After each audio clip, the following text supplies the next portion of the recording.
बहुत कम एक्टर्स हैं जो कह सकते हैं कि उन्होंने बचपन में भी उनके साथ काम किया और बड़े होने पे भी। तो I think I am one of the lucky few कि पब्लिक टूट के आएगी। एंड वैसा ही कुछ हुआ। और क्लैश क्या है कि भाई उससे एक चीज बहुत अच्छी हुई। अभी बहुत सारे मैं देख रहा हूँ इंटरनेट पे, ट्विटर पे और यूट्यूब पे भी काफी रूमर्स उड़ रहे हैं कि कहानी लॉक हो गई है, ये कहानी है, वो कहानी है। तो लगा था कि कभी गदर 2 बनेगी तो थोड़ा तो अब वीएफएक्स का सहारा मिलेगा, बट इस बार टैंक सीक्वेंस करना पड़ा हमें। वही अगेन, कोई वीएफएक्स नहीं, वही चलते फिरते टैंक पे खड़े हैं हम। Hi Utkarsh, welcome to Indian Express Jansatta. Firstly, congratulations. Thank you so much. क्या कहना है आपको लोगों ने सोचा नहीं था 500 करोड़ क्लब क्रॉस हो जाएगा and finally it happened. So what do you have to say? ये सोचा था आपने? भाई लोगों का प्यार है और बस वो कहीं पे भी पहुंचा सकता है आपको। अगर लोगों का प्यार मिले तो nothing is impossible. So I guess I am always gonna be thankful to them, grateful to them कि उन्होंने इतना प्यार दिया गदर 2 को। और बस और क्या कहूँ। राइट. एंड सुनने में काफी सारी चीजें आ रही थी कि आपको शायद गदर करना नहीं था, सेकंड सीक्वल और ये सारी चीजें. बट क्या कुछ कहना है आपको? गदर एक इमोशन होगा, आई एम श्योर, बिकॉज पहले से ही you are associated with it. So ji क्या कुछ कहना है आपको जब स्पेशली जितनी भी मूवीज आपने केस में से अगर गदर के बारे में जिक्र होता है तो? जी। तो क्या है कि गदर 1 जो थी वो लोगों में इतनी बस गई है over the last 20 years।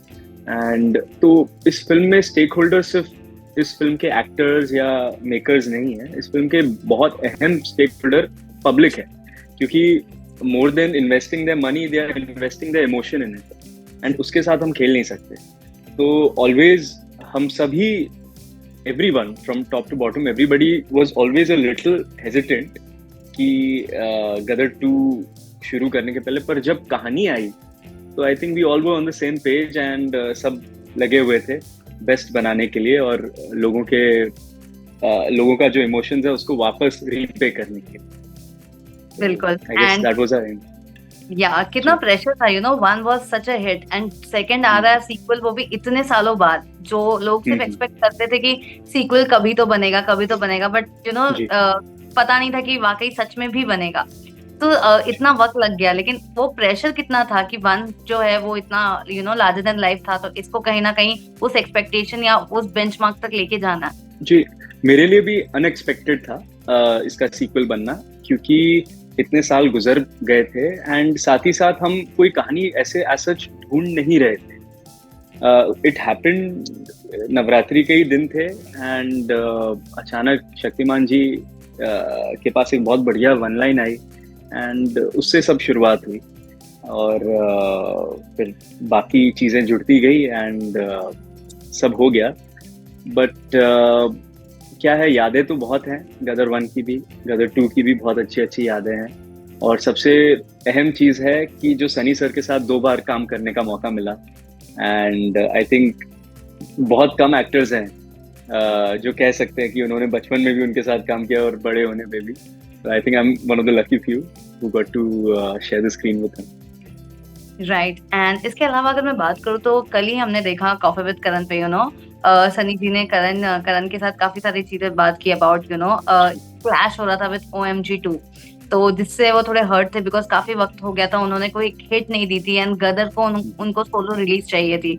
But unfortunately साथ ही में OMG 2 भी रिलीज हुई थी, जिसके ऊपर उन्होंने कहा. तो कुछ कहना है आपको कि सोलो अगर रिलीज होती तो कितना डिफरेंस हो जाता in terms of box office numbers? And इतने वक्त के बाद अगर आ रहा था एंड इफ सनी देओल अक्षय कुमार से रिक्वेस्ट कर रहे थे तो क्या उनको कर लेना चाहिए था date shift? What you have to say? जी, मैंने एपिसोड देखा नहीं है तो I don't know as of yet. But जहाँ तक क्लैश की बात है, जब हमें पता था, पहले तो 3 फिल्मों का क्लैश था, एनिमल भी आ रही थी बट फिर वो आगे होगी। एंड 2 फिल्मों का क्लैश तो गदर 1 ने भी देखा था, लगान के साथ आई थी एंड वो भी एक आइकॉनिक फिल्म थी अपने राइट में। तो हम क्लैश से बिजनेस वाइज तो नहीं डरे थे, ना कंटेंट वाइज डरे थे। हम जानते थे कि हमारे फिल्म में इतना दम है कि कोई भी फिल्म आ जाए सामने, वो पब्लिक को जो देखना है वो गदर 2 होगा इंडिपेंडेंस डे पे। एंड ट्रेलर, टीजर, इन सब और गानों के बाद हमें एक जनरल फीलिंग थी, एक कॉन्फिडेंस था कि पब्लिक टूट के आएगी। एंड वैसा ही कुछ हुआ। और क्लैश क्या है कि भाई उससे एक चीज बहुत अच्छी हुई, मतलब थोड़ा अगर सकारात्मक तरीके से देखूं तो अच्छी क्या हुई कि एक मेला सा लग गया सिनेमा का, कि लोग सिनेमा की एक एनर्जी आ गई। इंडिपेंडेंस जो वीकेंड था, जेलर भी थी साउथ में और भी फिल्में थी, वो सब फिल्मों ने जो इंडिपेंडेंस वीकेंड किया वो ऐतिहासिक हो गया। वैसा कोई वीकेंड ही नहीं आया इंडियन सिनेमा के हिस्ट्री में। तो it's good to be a part of history, right. Ultimately ठीक है, कलेक्शन वाइज थोड़ा 100-200 करोड़ ऊपर नीचे होता है, बट उससे ज्यादा इम्पोर्टेंट है कि लोगों को फिल्म पसंद आए, लोगों का प्यार मिले। और खैर बस यही। राइट। एंड वेल, अगर बात करूँ तो अभी लोग एक्सपेक्ट कर रहे हैं कि इसका थर्ड सीक्वल कब आएगा, तो उसके बारे में क्या कुछ कहना है? After 1 and 2 success, what about the next one? जी, अभी तो डेवलपमेंट में ही है। एंड इसके डेवलपमेंट में ऑब्वियसली इस बार हम थोड़ा मोर फोकस से कर रहे हैं। ये नहीं कि अचानक कोइंसिडेंटली हमें गदर 2 की कहानी मिल जाएगी, बट गदर 3 के लिए अभी डेवलपमेंट में है, अभी टाइम है। अभी बहुत सारे मैं देख रहा हूँ इंटरनेट पे, ट्विटर पे और यूट्यूब पे भी काफी रूमर्स उड़ रहे हैं कि कहानी लॉक हो गई है, ये कहानी है, वो कहानी है। तो अभी मैं ऑडियंस को मेरे लिए भी ये नई चीज है, तो मुझे नहीं पता कि मैं उनके एक्साइटमेंट को कम करूं या एक्साइटमेंट को और बढ़ावा दूं कुछ ना बता के। बट मैं बस इतना ही ऑनेस्टली कहूँ तो अभी डेवलपमेंट में है। आप रूमर्स वगैरह इन सब पे ध्यान नहीं दीजिए। जब तक मेकर से कुछ पुख्ता ना आए तब तक उस पर यकीन ना कीजिए। और अच्छे से बनानी है हमें गदर 3 भी, तो टाइम भी लग सकता है। तो क्या उतना ही वक्त समझे जितना 2 को आने के लिए लगा था, या इससे 22 साल हो जाएंगे फिर यही इंटरव्यू 22 साल बाद देना पड़ेगा। तो 22 साल तो होपफुली ना लगे हमें। तो देखते हैं, sooner than that for sure. अगर 3 आएगी तो sooner than that. Okay. And अगर बात करो तो over the period of time कितने चेंजेस आपने देखा व्हेन गदर 2 के लिए जब आप मिले वापस से सन्नी पाजी से, या बात करो अमीषा से, तो कितना आपको दोनों में एज अ पर्सन या फिर एज एन एक्टर कितना ग्रोथ दिखा, कितने चेंजेस दिखे? क्या कुछ कहना आपको, जब आप छोटे थे तब किया था और अब आप जब बड़े हो गए हो तब काम कर रहे हो? देखिए, सनी सर एक स्टिल नदी होती है ना, स्टिल वाटर, वैसे ही है वो, एकदम अनचेंज्ड है। आई मीन उनकी वॉइस भी उतनी ही पावरफुल है जितनी मैंने बचपन में सुनी थी, और आज भी उतनी ही पावरफुल है। उनके एक्शन में भी वही दम है। And I think he has not changed a bit, because I've had the privilege to see him in many of my dad's films, and he's the same person at heart. Obviously उनके ऊपर भी एक pressure था, जैसे आप बात कर रही थी कि एक बहुत बड़ी हिट उनको डिलीवर करनी है, जिसके वो लायक हैं, जो वो डिलीवर करते हैं। एंड आई थिंक सबसे पहले को एक्टर के पहले तो मैं उनका फैन हूँ। एंड उनकी ये सक्सेस देख के सबसे ज्यादा खुशी मुझे होती है, क्योंकि मैं जेन्युइनली मानता हूँ वो इतने अच्छे इंसान हैं, वो ये ऐसी सक्सेस हर फिल्म के साथ डिजर्व करते हैं। तो I am very happy for him, and he has not changed a bit. और बाकी जो फिल्म है उसमें कई टेक्नीशियंस भी हमने रिपीट किए थे, चाहे वो हमारे डीओपी हो, चाहे और भी अन्य टेक्नीशियंस हो, एक्शन मास्टर हो। तो सबके साथ एक जुड़ाव था बचपन से। एंड अब उनके साथ एज अ को-वर्कर काम करके एक अलग ही मजा आता है, एक अलग ही सिचुएशन होती है जो मैं एक्सप्लेन वर्ड्स बयान नहीं कर सकते, ये सब emotion. Right.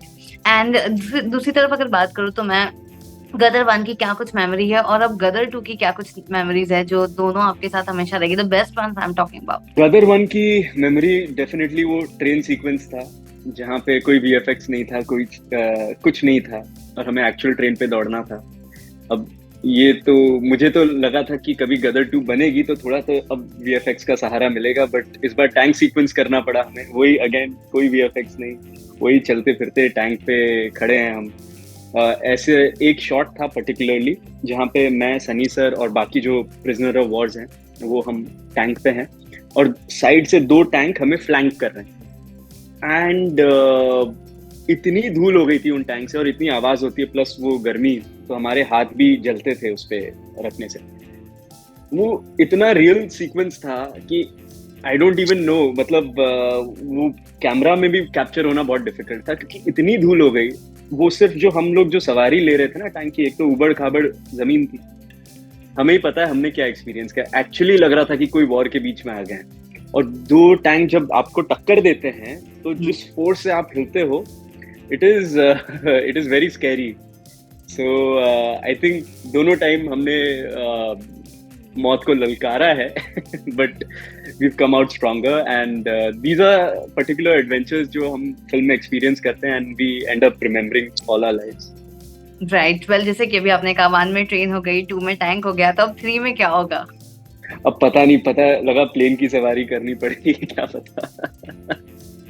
Well and Utkarsh, इसके अलावा अगर बात करूँ तो काफी सारी मूवीज आप इसके पहले भी कर चुके हैं, बट डू यू थिंक कहीं ना कहीं गदर 2 was the turning point of your career right now if I talk about? Yes, definitely. जब आपकी फिल्म इतनी सक्सेस होती है, मैसिव सक्सेस होती है, तो वो हर एक्टर के लिए एक टर्निंग पॉइंट होता ही है। एंड जिस सिचुएशन में इंडस्ट्री थी, उसमें एक हिट मिलना डेफिनेटली मैं कहूँगा एक टर्निंग पॉइंट है, क्योंकि आपको अल्टीमेटली अपना काम से आप अपना काम तभी प्रूव कर सकते हैं जब आप सक्सेसफुल फिल्म डिलीवर कर पाते हैं। एंड मैं बहुत फॉर्चुनेट हूँ कि इतने वंडरफुल कास्ट और क्रू के साथ मुझे मौका मिला, और हम सब की मेहनत है जो गदर 2 को गदर 2 बनाई है। एंड डेफिनेटली बहुत अच्छी कहानियाँ आ रही है मेरे पास, बहुत अच्छे सब्जेक्ट्स और बाकी सेटअप्स आ रहे हैं, तो बस अभी टटोल रहा हूँ, क्या करूँ। Right, and being an actor you know 2 hit हो चुकी है, थर्ड की अगर बात होती तो आई एम श्योर काफी सारे स्क्रिप्ट्स और ये सारी चीजें आगे रहेंगी 3 के लिए, लेकिन उसमें से बेस्ट पिकअप करना या कहीं ना कहीं जो 1 और 2 ने बेंचमार्क बनाया, थर्ड को भी उसी लेवल तक लेके जाना एब्सोल्युटली बेस्ट रहेगा। तो किस तरीके से वो चीजें आप you guys are struggling out और फाइंडिंग इट आउट? देखिए, हमारा जैसे सेकंड के लिए जो एक एम था कि हम एनकैश नहीं कर रहे हैं गदर के ब्रांड को, हम इसको ग्रो करना है। हमारा थर्ड के लिए भी यही एम रहेगा कि हमें उसको भी ग्रो करना है, 2 को भी। तो इसलिए बहुत डेलिबरेटली और बहुत सोच समझ के ही हम कहानी बनाएंगे, और वही मेन जो स्पाइन होती है कोई भी अच्छी फिल्म की, वो उसकी स्क्रिप्ट होती है। एंड स्क्रिप्ट पे जितनी मेहनत करेंगे, गदर 2 की भी स्क्रिप्ट पे हमने करीब 2-3 साल, लॉकडाउन पूरा उसी में गया है। एंड सवेरे से लेके रात के कितने कितने बजे तक उस पर बैठा करते थे हम, सेट पे भी अलग बैठते थे। तो वो मेहनत तो हमें दोहरानी पड़ेगी, और उससे ज़्यादा ही करनी पड़ेगी गदर 3 की, तो होपफुली तभी कुछ अच्छा रिजल्ट आएगा। एंड बीइंग एन एक्टर कितना इजी हो जाता है या डिफिकल्ट हो जाता है अगर प्रोडक्शन, यानी कि जैसे कि आप ऑलरेडी आपके फादर के साथ ही हो बचपन से, मतलब कदर की अगर स्पेशली बात करो तो वो it is like home coming for you, तो या कितना नॉस्टैल्जिक वो चीजें हो जाती है, या फिर कितना बीइंग एन एक्टर प्रेशर आ जाता है, बिकॉज बचपन में तब आप छोटे थे, मेन लीड्स जो थे वो सनी पाजी और ये थे, लेकिन यहाँ पर जो है स्टोरी आगे बढ़ चुकी है, एंड यहाँ पर कहीं ना कहीं आपके ऊपर भी उतना ही जिम्मा, उतना ही प्रेशर था। जी, तो जहाँ तक होम प्रोडक्शन और इन सब की बात है, तो आई थिंक कहीं ना कहीं अंदर का प्रोड्यूसर भी जाग जाता है थोड़ा। होटल के रूम सस्ते कर देता हूँ, वैनिटी पापा के साथ शेयर कर लेता हूँ, एंड तो थोड़े बहुत कॉम्प्रोमाइजेस करने में अच्छा लगता है। इनफैक्ट साथ ही साथ एक प्रेशर एडेड होता है, बिकॉज जब आप फैमिली के साथ काम करते हैं तो आपको मेक श्योर करना पड़ता है कि हर चीज जो आप कर रहे हैं वो आप अपना बेस्ट है, क्योंकि पब्लिक के इमोशन के अलावा आपके परिवार के भी इमोशन जुड़े रहते हैं सेट पे, and you are even more motivated to do certain things. कई बार जो स्टंट करने पड़ते हैं, तो वहाँ पे सेट पे मेरी मॉम रहती है, उनका दिल एकदम वैसा सा हो जाता है, बट करना पड़ता है। रोमांटिक सीन होते हैं तो वो थोड़े से ऑकवर्ड होते हैं इनिशियली, बट बार बार याद दिलाना पड़ता है मैं एक्टिंग कर रहा हूँ। मेन होता है दूसरों को बताना पड़ता है नहीं मैं एक्टिंग कर रहा हूँ। तो फैमिली के साथ ऑब्वियसली ये सब चीजें होती हैं, बट एडेड प्रेशर इस फिल्म में, गदर 2 में, क्योंकि कहानी एसेंशियली जीते को रेस्क्यू करने की थी, एंड डेफिनेटली था क्योंकि इतने सीनियर एक्टर के साथ, सनी सर के साथ इतने सारे सीन्स करने हैं, इतना सारा एक्शन करना है, जो एक एक्शन आइकॉनिक स्टार है, वो सब अब मैं सोचता हूँ तो थोड़ा ज्यादा लगता है, बट उस टाइम में जोश में हो गया। तो बट उनका सपोर्ट रहा हमेशा, so it was quite easy. Right. And Utkarsh, इसके अलावा अभी अगर अपकमिंग प्रोजेक्ट्स की बात करूँ आपके, तो किस तरीके का प्रोजेक्ट अब आप सोच रहे हो, what next? Because you know I am sure आपने भी काफी इंडस्ट्री में अप डाउन देखे हैं आपकी मूवी के बाद, काफी वक्त तक you know even you was sitting, तो अभी जो है आपको एक वापस से you got a good opportunity. So क्या कुछ कहना आपको, अब आप किस तरीके से स्क्रिप्ट पे यू नो फोकस करने वाले हैं, how like what are your projects now? जी, मेरे लिए हमेशा स्क्रिप्ट ही इम्पोर्टेंट है, और आज की डेट में देखा जाए तो क्योंकि अब एक सिनेमा और एक ओटीटी में बहुत एक क्लैरिफिकेशन, एक क्लियर लाइन बाउंड्री सी आ गई है, तो थिएटर का एक्सपीरियंस देना बहुत जरूरी है ऑडियंसेस को। बट जो है, I am starting next week actually the shoot, तो बनारस में है शूटिंग, एंड बहुत ही अच्छी फिल्म है, बहुत कहानी उसकी बहुत अच्छी है। आज के परिवार की, आज 2023-2024 में जब हम आ रहे हैं, एक इंडियन परिवार को किस तरीके से नजरिया, उस पर एक सोशल कमेंट्री है, बहुत सारी कॉमेडी है उस फिल्म में, और कुछ आंसू भी हैं। तो I think these kind of films are something that you go with your family and you just experience in the theatre, so something exciting is coming up. Right. And इतने सारे आई एम श्योर आपको comments आए रहेंगे, लोगों ने इतना appreciate किया होगा, तो which is the one best thing, like weird ऐसे कुछ कमेंट जो आपने एक्सपेक्ट नहीं किया था किसी का भी, like whether it's from your family और योर फ्रेंड्स और इंडस्ट्री, किसी का भी, जो यू नो कहीं ना कहीं वो आपके दिल के बहुत क्लोज हो गया, या और यू गेट गॉट इमोशनल, जो आपने एक्सपेक्ट नहीं किया था, if you would like to share?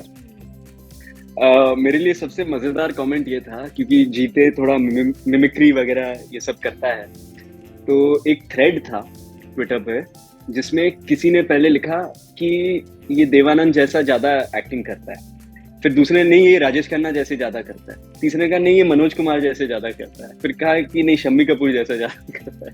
तो मेरे लिए वो बहुत इंटरेस्टिंग था, क्योंकि मुझे मिमिक्री पर्सनली उतनी पसंद नहीं है, बट मेरे लिए वो एक चैलेंज रहा इस फिल्म में। एंड तो जब मुझे ये जो फीडबैक आया, मेरे लिए actually as an actor victory है कि लोग सोचते रह जाएं कि क्या इस तरीके से किसको कर रहा था। तो क्योंकि उस एरा का कैरेक्टर है ये, तो इसमें सभी हीरो होंगे, आज का एरा का होगा तो उसमें सब सनी सर, सलमान खान, शाहरुख खान, सब एक्टर होंगे। तो वैसा ही अच्छा, वो मुझे अच्छा लगा कि लोगों को पसंद आया। राइट। एंड उत्कर्ष, अगर किसी एक्टर की बायोपिक अगर आपको करने का मौका मिले तो किसका आप करना चाहोगे? ओहो, व्हाट अ अमेजिंग क्वेश्चन। क्या है, हमारे जो लेजेंडरी एक्टर्स रहे हैं उन सब की लाइफ, और जो भी डॉक्यूमेंट्रीज वगैरह मैं कभी कभी देखता हूँ, तो इतना हार्डशिप और इतने सब के बावजूद उन्होंने इतना बड़ा ओहदा पाया। स्पेशली जैसे हमारे देवानंद सर हैं, उनके बारे में तो काफ़ी स्टडी किया मैंने, तो उनको कैसे अपना ब्रेक मिला, कैसे चीज़ें मिली, बहुत इंटरेस्टिंग स्टोरी है, उनकी पर्सनल लाइफ बड़ी इंटरेस्टिंग है। उनकी ज़रूर करना चाहूँगा कभी बायोपिक का मौका मिला। And whom do you look as an inspiration? As an actor, मैं डेफिनेटली दिलीप कुमार सर का बहुत बड़ा फैन हूँ। उनकी फिल्में मुझे बहुत ज़्यादा पसंद है, उनका जो स्टाइल ऑफ परफॉर्मेंस है, जो उनकी नेचुरल अदाएँ हैं, वो मुझे बहुत पसंद है। एंड वो वर्ल्ड क्लास एक्टर्स में आते हैं, उनके जैसा दूसरा आना बहुत मुश्किल है। And but I love his work, खासकर कि उनकी जो फिल्म है नया दौर मेरी फेवरेट है। All right, and on this, thank you so much, Utkarsh, giving us your time. It was lovely talking to you. All the best. Waiting for your next project. Wish you all the best. Thank you so much. Thank you so much.